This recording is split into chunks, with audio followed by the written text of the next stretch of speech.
finished in the early 20th century. The United Nations observance of International Women's Day is in recognition and celebration of the women and girls who are leading the charge on climate change adaptation and response, and to honor their leadership and contribution towards a sustainable future.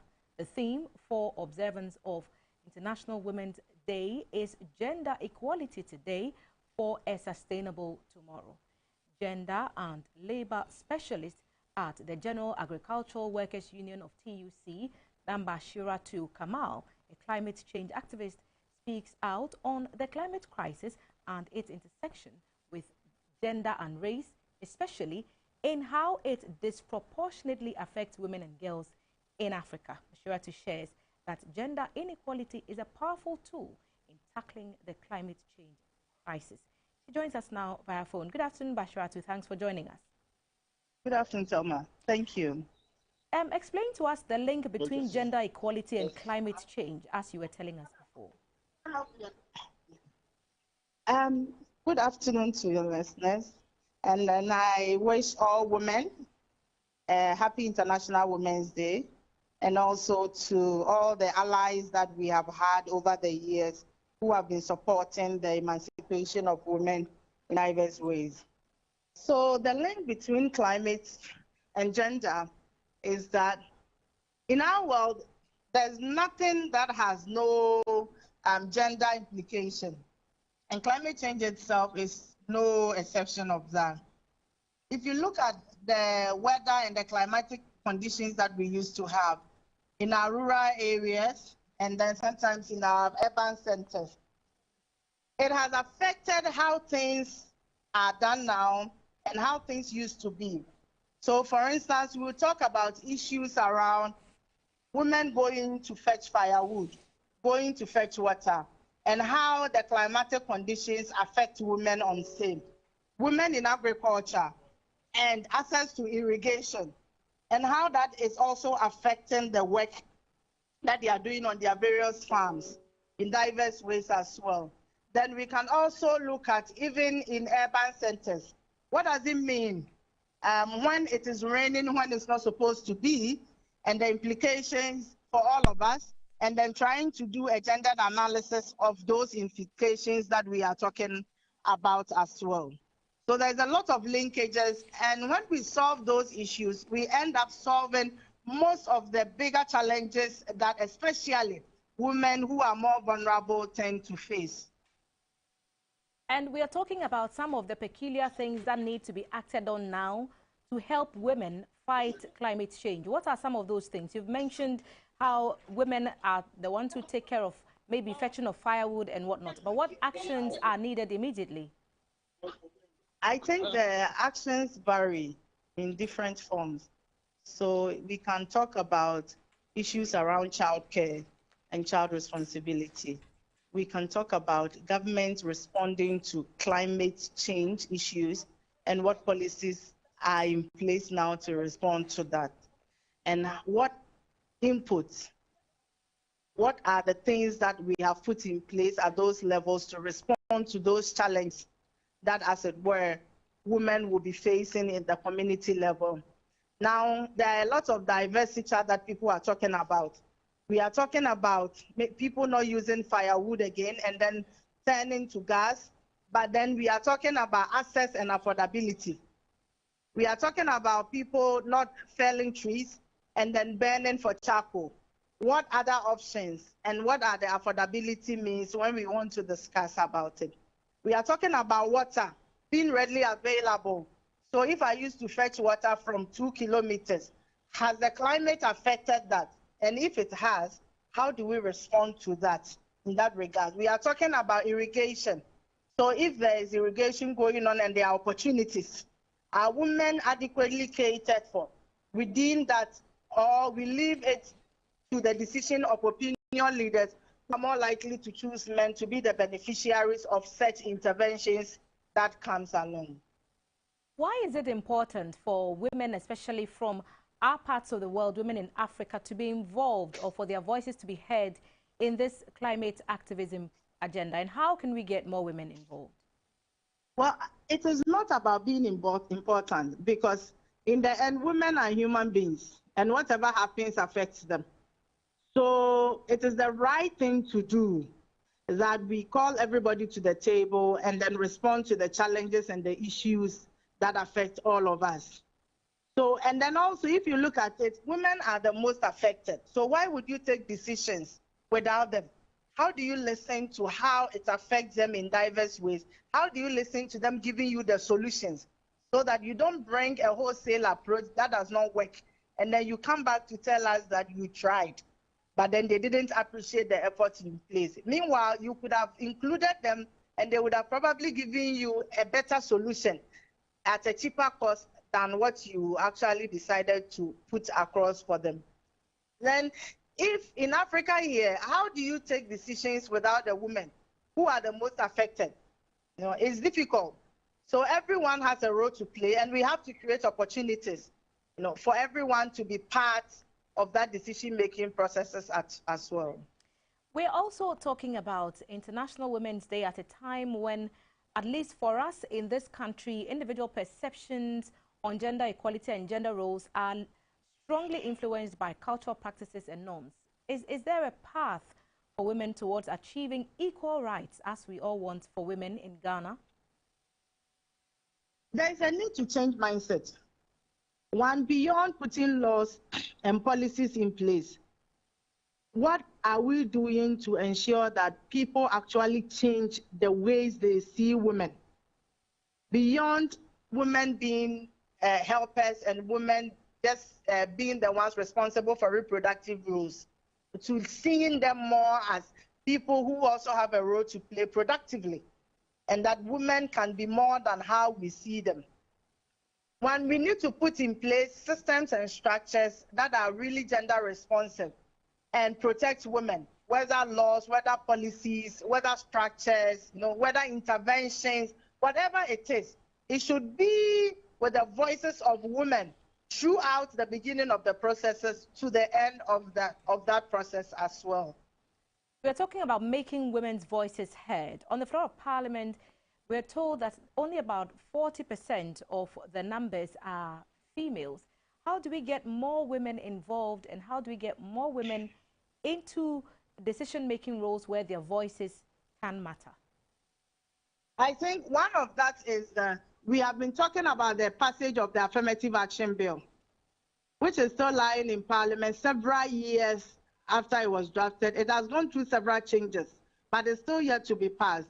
And we've had promises from former presidents and speakers of Parliament.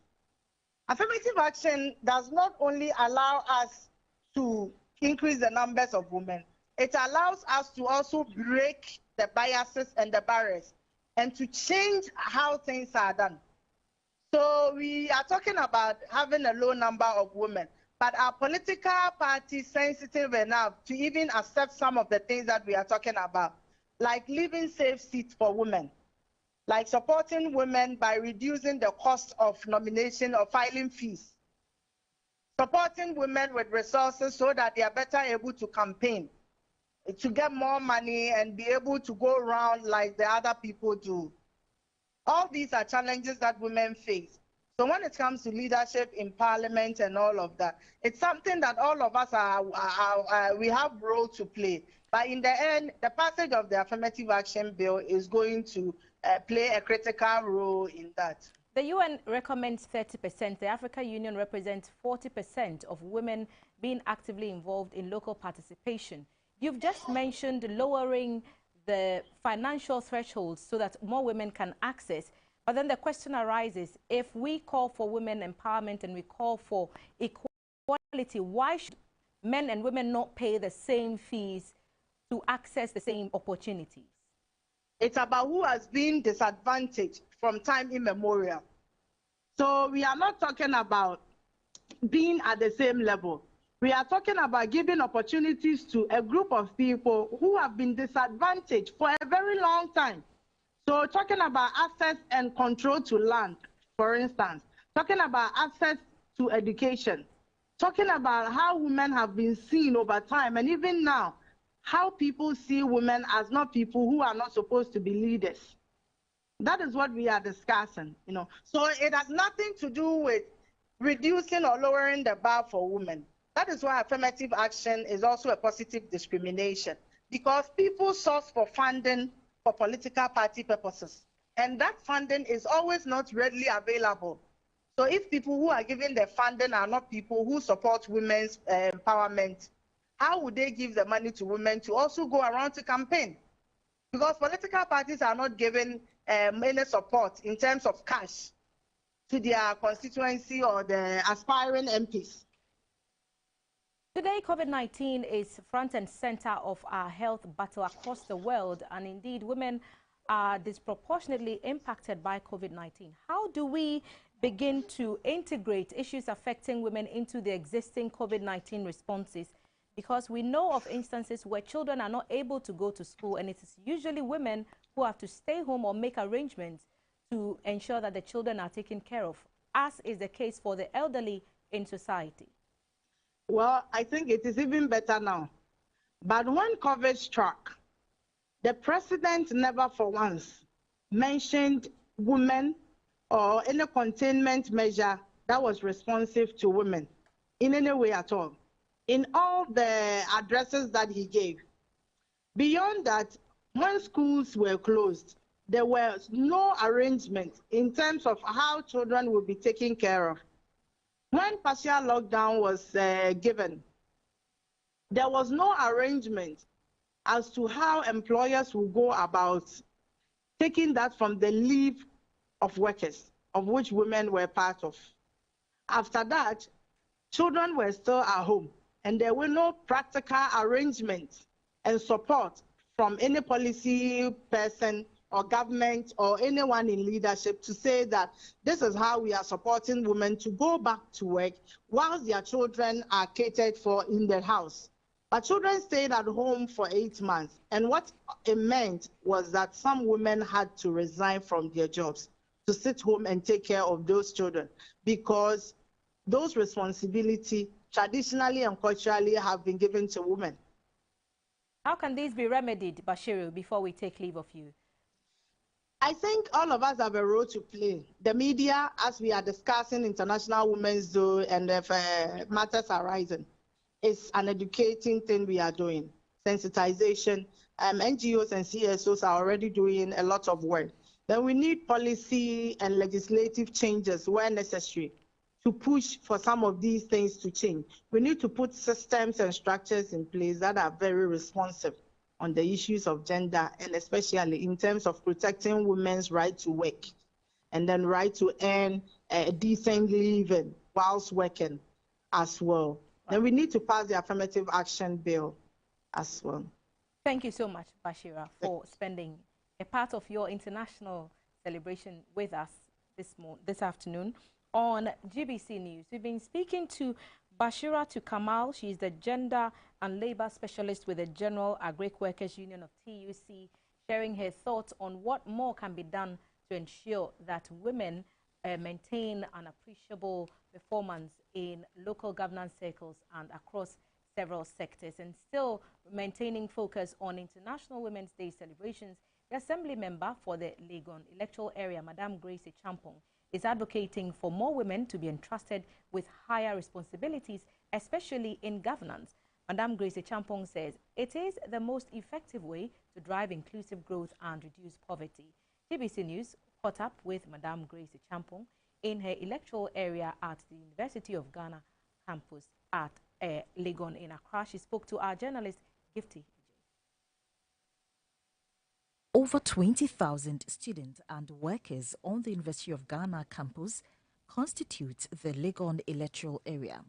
For the past 3 years, Madame Grace Champon has been representing the electoral area as the Assembly member.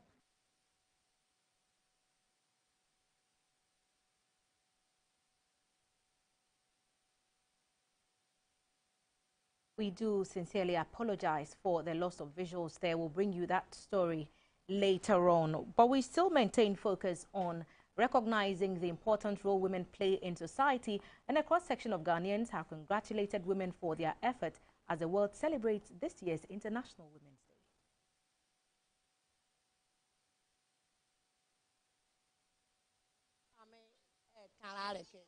or parake mare bahra tu bejina yaye beni mo ukreke ninya bahra yaye la. Women actually play a major role in our life, especially in our political world today. Since we are all calling for equality, and I mean equity for women to play a major role in a high institution, society, I believe they are doing great. And so it is time that the youths will come together, especially our men in the society, to give women the chance to exhibit their talents and do very well for us. Emra say, Emano, almost to me, post, Akasia, he said, near Bama to me and Obasu to me, or Bobby Cron and near the crossing Bama.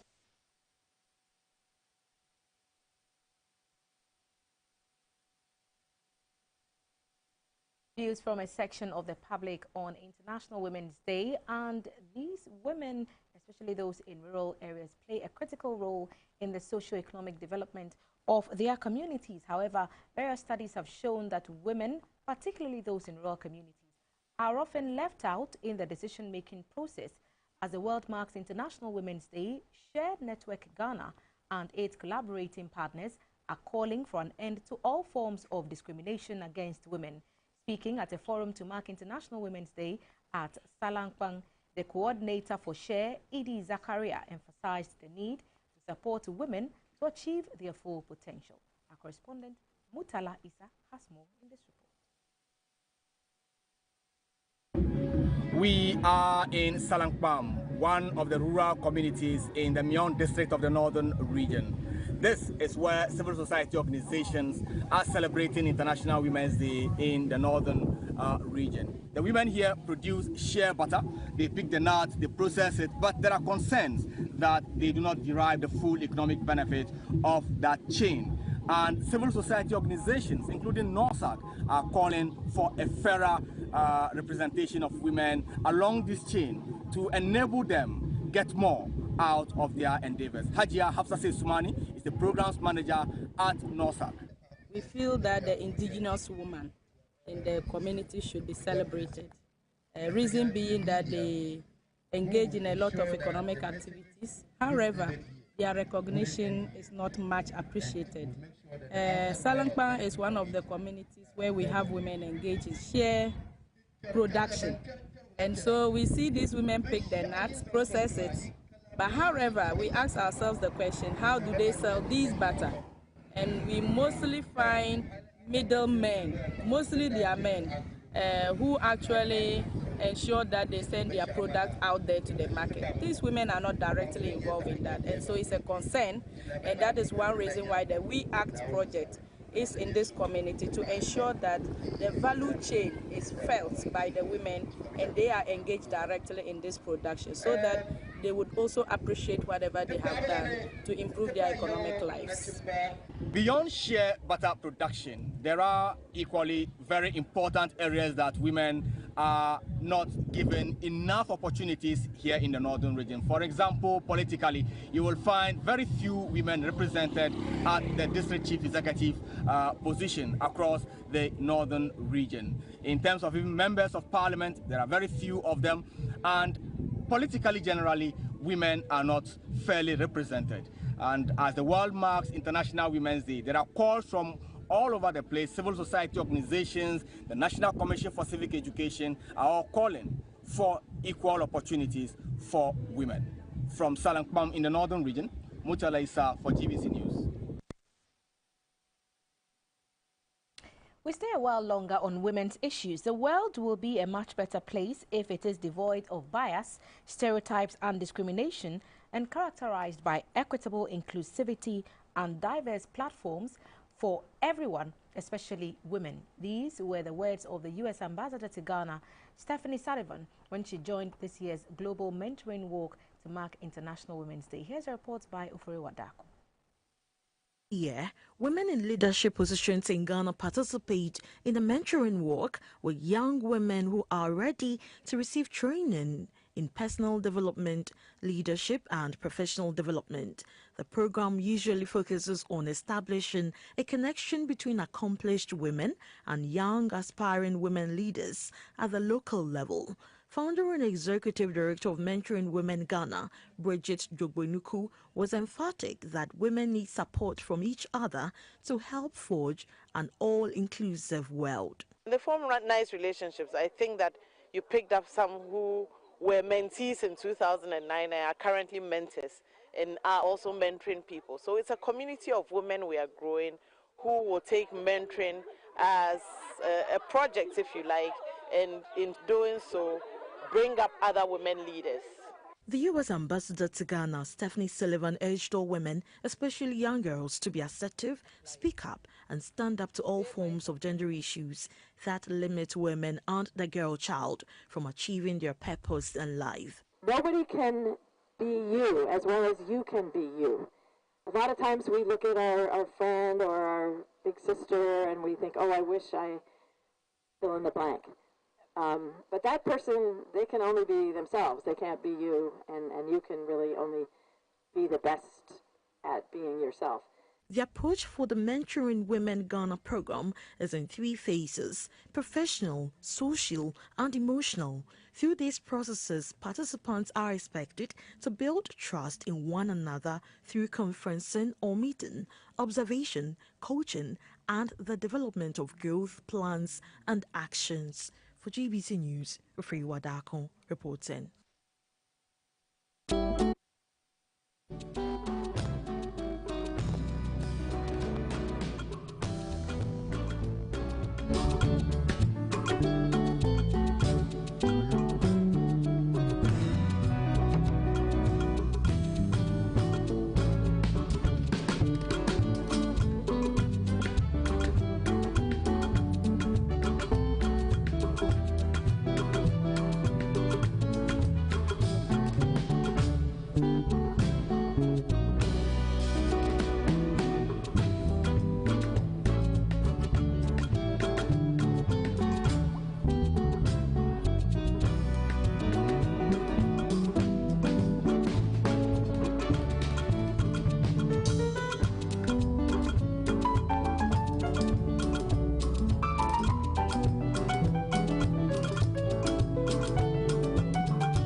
From all of us here at GBC, we say Aiko to all deserving and strong women out there.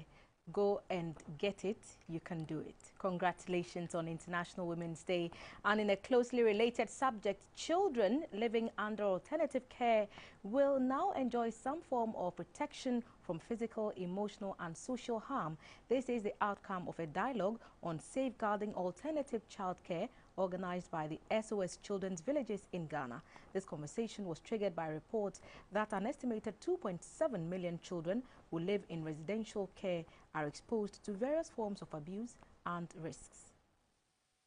All children have the right to grow up in an environment that supports their physical, psychological, social, and emotional development. However, some children live in alternative care, meaning they are isolated from their families and local communities and deprived of parental care. This obviously exposes such children to violence, abuse, neglect, and exploitation. Child protection is an issue. Children can easily be abused or neglected, and it is for this reason that we want to make sure as a country we hold hands together and empower children and protect them so that their rights are not violated. Rather, children can be encouraged to live within their families or to live within their foster parents or within the residential care, free of any fear, but rather in a happy moment. At a dialogue session organized by SOS Children's Villages in Ghana, heads of child care establishments shared their experiences and how best to safeguard children with alternative care. They asserted that family morning meetings, opening up for children for them to share their concerns with the caregivers, among others, could help safeguard the children. The SOS Children's Villages in Ghana encouraged other orphanages to accept children with special needs as well into their fold. For GBC News, Yaira Lawe reporting. Elsewhere, the Ghana Police Service says it has made a breakthrough in investigations into multiple bullion van robberies and attempted robberies recorded in Accra. The areas include Kingsway, Bachona, Spentex and Jamestown, Adidimpo. A statement signed by Director of Public Affairs of the service, Superintendent Alexander Obing, said the feat follows several months of intelligence-led operations at the highest level. It said preliminary investigations have established the involvement of 2 policemen among a number of other suspects. It added that investigations are continuing and the police will soon bring all those culpable to face justice. The service further assured the public that it will continue to work hard to rid the country of criminal activities that disrupt the peace and stability of the nation.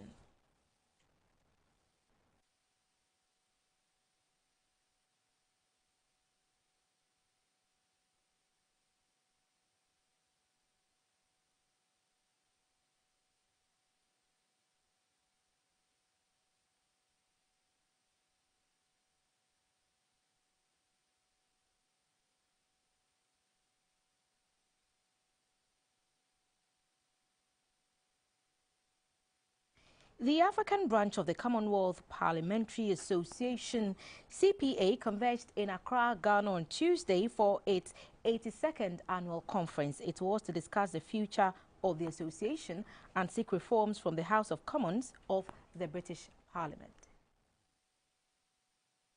The dynamics of global politics, we are very certain that the United Kingdom in particular must take full advantage of post-Brexit to strengthen its relationship with Commonwealth countries for purposes of trade and investment and for purposes of deepening our democratic values and ethos. We are collectively united in seeking reforms of the CPA at the international level, particularly within the British House of Commons, that the leadership is so committed to. African countries need, as a matter of urgency, to promote diversified growth and job creation with a focus on youth, women, and the poor in marginalized areas. Stringent efforts must be made in a structured manner to increase domestic revenue mobilization and improve the quality of public expenditures and the strengthening of debt management. The common values we share as African Commonwealth members cast a special obligation upon us to take the lead and show the rest of the world the way forward. This obligation is unique to us, not only because of the common values and principles we all share as Commonwealth members. I urge this committee to continue to champion the resolution of constitutional issues facing the CPA, including in particular the key issue of its status as a charity organization. It is my conviction that the resolution of this matter will pave the way for more flexibility in raising the necessary revenue resources to run the affairs of this group.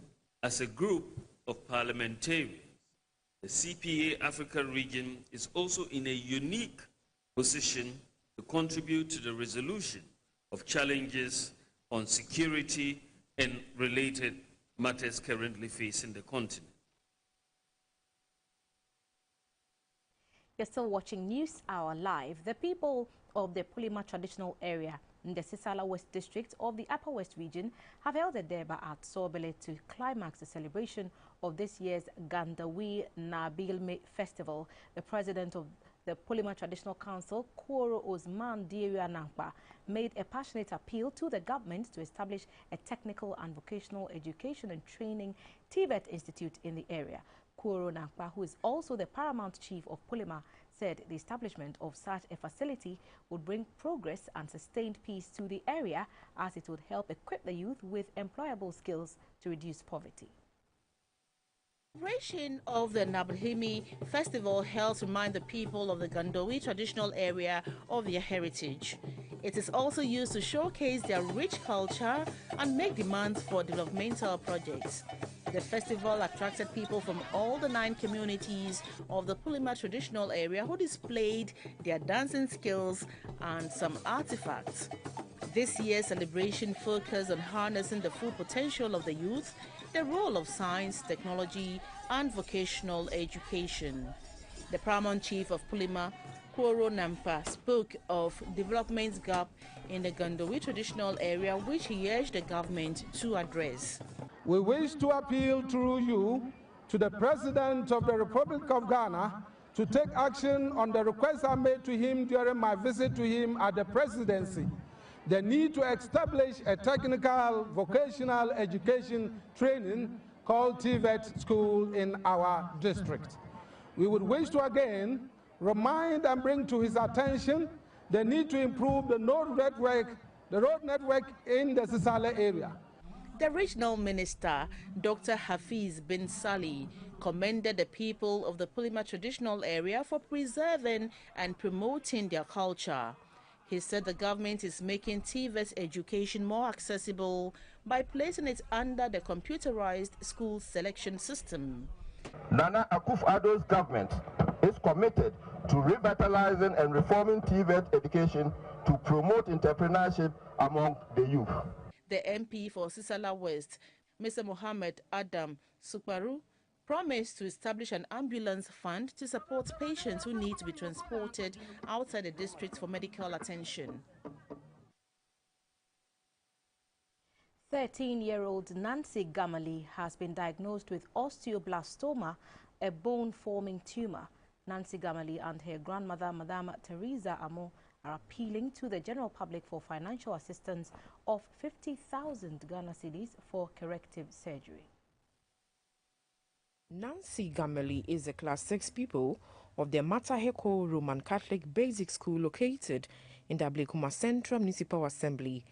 The 13-year-old, according to doctors' reports, bruised her leg during the COVID-19 lockdown, but all efforts to fully cure her proved futile. Her untreated condition has resulted into osteoblastoma. Osteoblastoma is a benign bone-forming tumor that is extremely rare, accounting for only 1% of all primary bone tumors. Treatment of osteoblastoma usually involves surgery to remove the tumor. Nancy and her grandmother, Madame Teresa Amo, are appealing to the general public, philanthropists, and benevolent organizations to support them with 50,000 Ghana cedis to cover the cost of surgery at the Kolebu Teaching Hospital.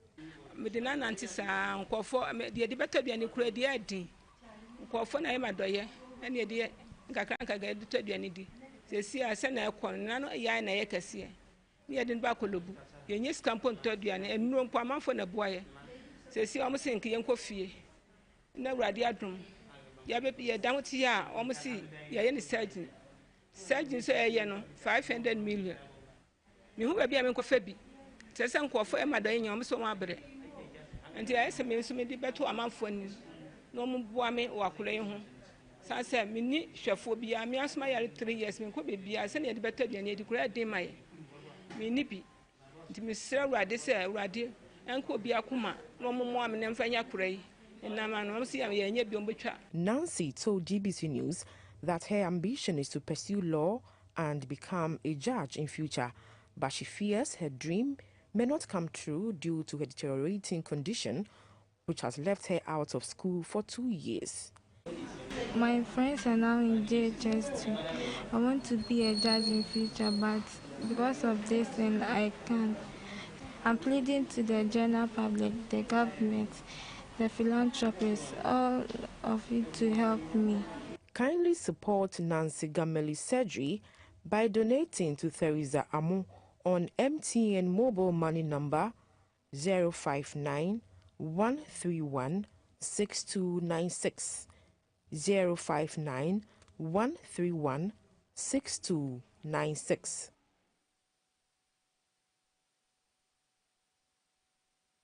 ICU calls for a halt in discrimination against women as the world marks International Women's Day. Government is gearing up to provide over 4,000 jobs, 10,000 jobs in the next 4 years. The details in the business package with Maurice Ogbete after the break.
Good afternoon. It's International Women's Day. We bring you business updates for today. The German government, through its Invest for Jobs initiative, is targeting to create 10,000 decent Ghanaian jobs in the next 3 years. To this end, 20 entrepreneurs from the fashion and textile industry have successfully completed the first phase of a productivity enhancement training in Accra. They are expected to expand and employ more.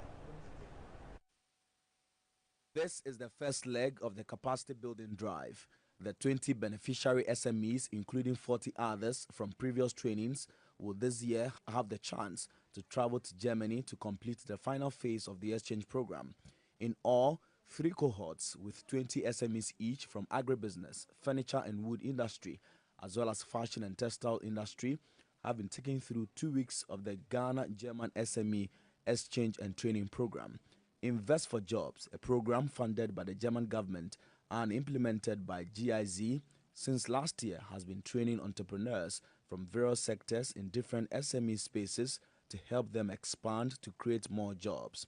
Speaking at the closing ceremony of the training in Accra, team leader for Invest for Jobs, Mr. John Duty, said his outfit hopes to leverage the success story of the program to secure more funding from the German government to train additional entrepreneurs. The funds that we have, we can do this 60 for now, but we hope that if we're able to demonstrate that this 60 group of entrepreneurs who come back and be able to create jobs, then we can make a case for more funding from the German government. I'm John Duty. I'm the team leader for the program Invest for Jobs. German-based Cognos International executed a training. Head of Operations, Mr. Timotakos, was impressed about the results thus far. Some beneficiaries of the training have been speaking to GBC News. Yes, from this training we've realized that teamwork is everything, and we need to build teams. We need to be able to help other people to be able to get to the levels that we will be able to help the country. So it's an empowerment for us, it's a place for us to also be able to be impacted and also impact people for the future. The private sector is the backbone of the Ghanaian economy. It represents about 85% of businesses and contribute about 70% to Ghana's GDP.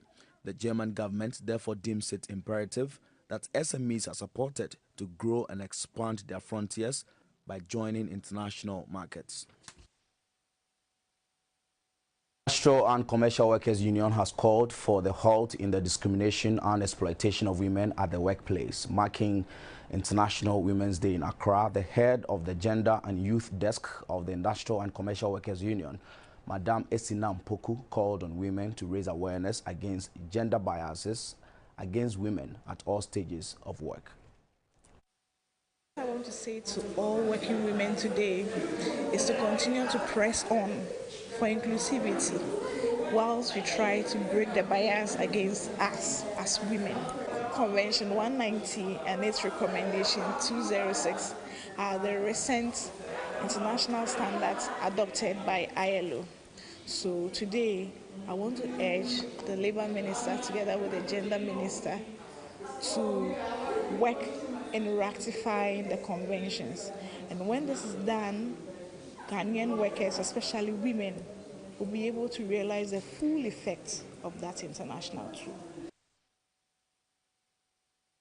And COVID-19 has rolled back women's active participation in the global economy. Second Deputy Governor of the Bank of Ghana, Mrs. Elsie Ado-Awaji, believes technology can be leveraged to leapfrog women into accessing financial digital services and enable them to harness their economic potentials. McKinsey, for example, estimates that DFS could turn 1.6 billion of the 2 billion unbanked people into formal financial services customers by 2025. And this has obvious implications for the global economy, some $3.7 trillion unleashed in the global economy as a result of access to digital financial service. The reality, however, is that while our digital economy helps to overcome some of the barriers women face, for example, the lack of access to physical bank branches, mobility constraints, and privacy concerns, among others, all of which prevent them from accessing formal or traditional financial services and from full participation in the traditional economy. Some of these same barriers remain even in the digital economy. In addition to this, there are a new set of barriers that suddenly crop up when you're talking about women accessing the digital economy or digital financial services. This is the so-called digital gender divide that we often talk about. They are often the most of the unsung heroes in our country. And I think on a day-to-day, it is in order that we pay tribute to the hard-working women of Ghana, many of whom are invisible to us. Talk about the Ghanaian economy now, because ratings agency Fitch Solutions is urging Ghana to return to the IMF. According to Fitch, Ghana's return to the International Monetary Fund is key to the restoration of the country's B credit rating and stable economic outlook. The agency wants government to bring down the domestic debt levels. According to Fitch, strengthening the fiscal economy through fiscal consolidation should be a priority of the government going forward. Over the medium term, the firm noted it will pay attention to the international reserves position and whether Ghana can see a rise in non-debt creating inflows like FDIs. Fitch will also be paying attention to whether the government can implement its fiscal consolidation plan and put public sector debt on a downward path.